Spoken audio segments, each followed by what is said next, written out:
안녕하세요. 혹시 지구가 요즘 감기에 걸린 것처럼 열이 펄펄 나고 있다는 이야기 들어봤나요? 오늘 왜 지구가 이렇게 아픈 건지 그 이유를 같이 한번 알아볼 거예요. 모든 이야기의 시작은요, 저기 저 슬픈 표정을 하고 있는 북극곰 친구의 이야기에서부터 시작됩니다. 책에 나온 것처럼 북극곰이 쉴 곳도 없고 먹을 것도 없어서 너무너무 힘들어하고 있대요. 아니 도대체 왜 그런 걸까요? 바로 이 질문이 오늘 우리가 꼬마 탐정이 되어서 함께 풀어볼 첫 번째 수수께끼예요. 자, 그럼 첫 번째 수사 바로 시작해 볼까요?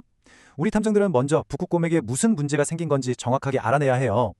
북극곰이 왜 집을 잃어버렸을까? 그 미스터리부터 파헤쳐 보겠습니다. 맞아요. 바로 이 질문이 핵심이에요. 북극곰의 집이 왜 사라지고 있을까요? 여러분도 한번 곰곰이 생각해 보세요. 그렇게나 넓고 튼튼했던 북극곰의 집은 대체 어디로 가버린 걸까요? 정답은 바로 얼음이었어요. 북극곰의 집은 우리가 사는 집처럼 벽돌이나 나무로 만든 게 아니고요. 엄청나게 크고 단단한 얼음 덩어리거든요. 그런데 지구가 점점 뜨거워지니까 이 튼튼했던 얼음집이 마치 뜨거운 햇볕 아래 있는 아이스크림처럼 줄줄 녹아나르고 있었던 거예요. 정말 큰일이죠? 아니 그럼 그 단단한 얼음은 왜 녹는 걸까요? 이제 우리 탐정들은 시야를 좀 더 넓혀서 단서들을 모아야 해요. 지구 여기저기서 나타나고 있는 좀 이상한 날씨들이 있거든요. 바로 그게 아주 중요한 단서가 될 수 있습니다. 단서를 찾기 전에 우리가 꼭 알아야 할 중요한 단어가 하나 있어요. 바로 기후라는 말인데요. 우리가 매일 말하는 날씨랑은 조금 달라요. 날씨가 오늘 덥다 아니면 오늘 비 온다처럼 그날그날의 상태를 말하는 거라면 기후는 우리나라 여름은 원래 덥고 비가 많이 와 하는 것처럼 무려 30년 이상 아주 오랫동안 반복되는 그 지역의 평균적인 날씨를 말하는 거랍니다.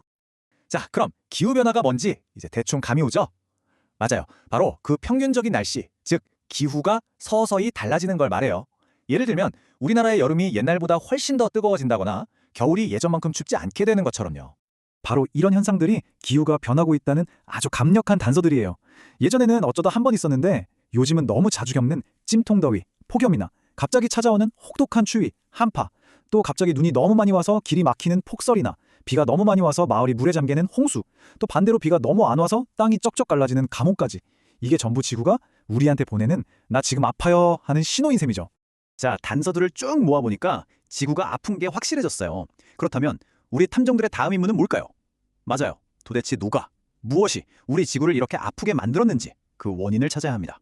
사실 있잖아요. 지구의 기후는 아주 먼 옛날 공룡이 살던 시대에도 변한 적이 있어요. 하지만 정말 중요한 건 바로 속도예요.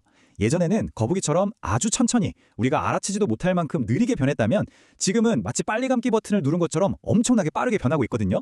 그리고 많은 과학자분들이 그 원인이 바로 우리 사람들 때문이라고 지목하고 있어요.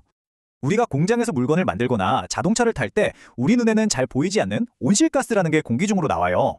이 가스들이 지구를 비닐처럼 둘러싸서 지구가 받은 뜨거운 햇빛열이 밖으로 나가지 못하게 꽉 막아버리는 거예요. 마치 더운 여름날 두꺼운 소미불을 덮고 있는 것처럼요. 그러니 지구가 점점 뜨거워질 수밖에 없겠죠? 숲에 나무를 베거나 물건을 너무 많이 쓰는 것도 이 온실가스를 늘리는 행동이랍니다. 자, 이렇게 지구가 점점 더워지면 어떤 일이 생길까요? 북극곰의 얼음집이 녹는 것 말고도 훨씬 더 심각한 일들이 많이 일어나요. 특히 지구의 얼음이 녹아서 바닷물이 점점 많아지고 높아지는 현상, 이게 정말 큰 문제예요. 와, 여러분 이 두 사진 좀 보세요. 왼쪽은 100년도 더 된 옛날 사진인데 산이 하얀 윤과 얼음, 그러니까 빙하로 가득 덮여 있죠? 그런데 오른쪽 최근 사진을 보세요.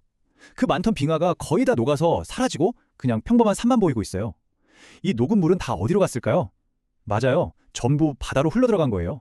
보세요. 이 간단한 실험이 모든 걸 설명해줘요. 산에 있던 얼음이 녹아서 바다로 흘러 들어가니까 바닷물의 높이, 이걸 어려운 말로 해수면이라고 하거든요. 이 해수면이 점점 올라가는 거예요. 그러면 원래는 뽀송뽀송한 땅이었던 곳이 이렇게 물에 잠겨버리는 거죠.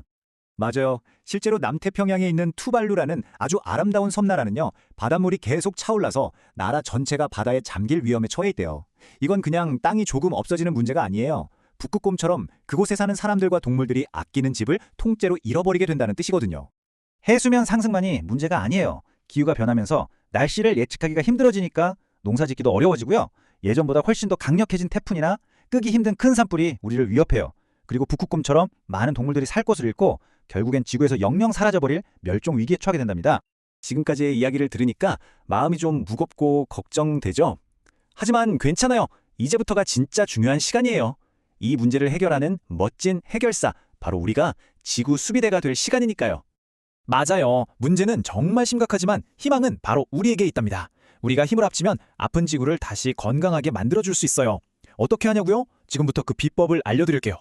바로 이런 것들이 우리가 가진 아주 멋진 슈퍼파워예요. 뭐 엄청나게 대단하고 어려운 일은 아니죠? 가까운 거리는 걸어가고 안 쓰는 전자제품 코드 뽑고 일회용 컵 대신 텀블러를 쓰는 이런 작은 행동 하나하나가 모여서 지구를 구할 수 있는 어마어마한 힘이 된답니다.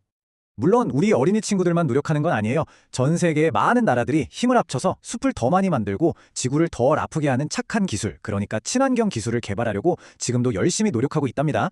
이건 우리 모두의 팀플레이예요. 자, 이제 모든 수수께끼가 풀렸고 우리가 뭘 해야 할지도 알게 됐어요. 이제 여러분의 차례입니다. 오늘 이 이야기를 다 듣고 난 지금 당장 지구를 위해 실천할 수 있는 나만의 약속을 딱 하나만 정해보는 건 어떨까요? 그 작은 약속 하나가 북극곰을 그리고 우리 모두를 지킬 수 있을 거예요.